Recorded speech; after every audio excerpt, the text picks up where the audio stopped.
Assalamualaikum warahmatullahi wabarakatuh. Perkenalkan, nama saya Hezri Renaldi. Saya di sini akan membahas pelajaran tentang filsafat pendidikan dan teori manajemen pendidikan. Pertama, apa itu filsafat? Filsafat itu singkatnya adalah ilmu tentang cara berpikir. Bayangin, cara berpikir itu adalah semacam roda gir yang bergerak di dalam kepala kita yang mempengaruhi bagaimana cara kita menjalani hidup. Coba kita langsung pakai contoh. Coba kalian baca ini.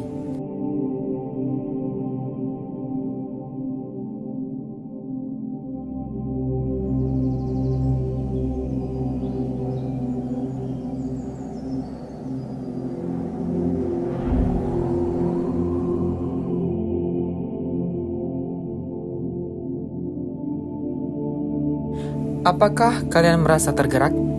Kutipan-kutipan ini adalah contoh cara berpikir.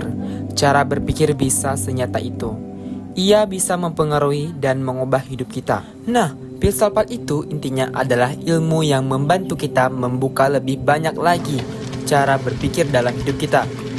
Umumnya, dalam ilmu filsafat, kita pelajari cara berpikir ini dengan isu, pemikiran, dan ilmuwan hebat dari seluruh zaman dan dunia. Tapi, kita juga bisa belajar filsafat dengan mencoba menjawab pertanyaan-pertanyaan besar tentang hidup dan dunia. Pertanyaan-pertanyaan filosofi tentang asal-usul alam semesta melahirkan ilmu fisika. Pertanyaan tentang bagaimana cara menjalani negara yang baik melahirkan demokrasi dan Pancasila. Pertanyaan tentang cara menjalankan pertandingan yang adil melahirkan peraturan sepak bola. Hingga pertanyaan tentang bagaimana cara hidup yang baik dan benar melahirkan pemahaman dan keyakinan.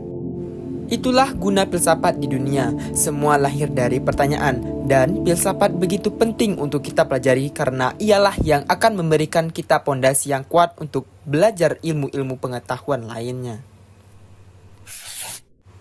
Itulah tadi filsafat pendidikan. Selanjutnya, manajemen pendidikan. Apa itu manajemen?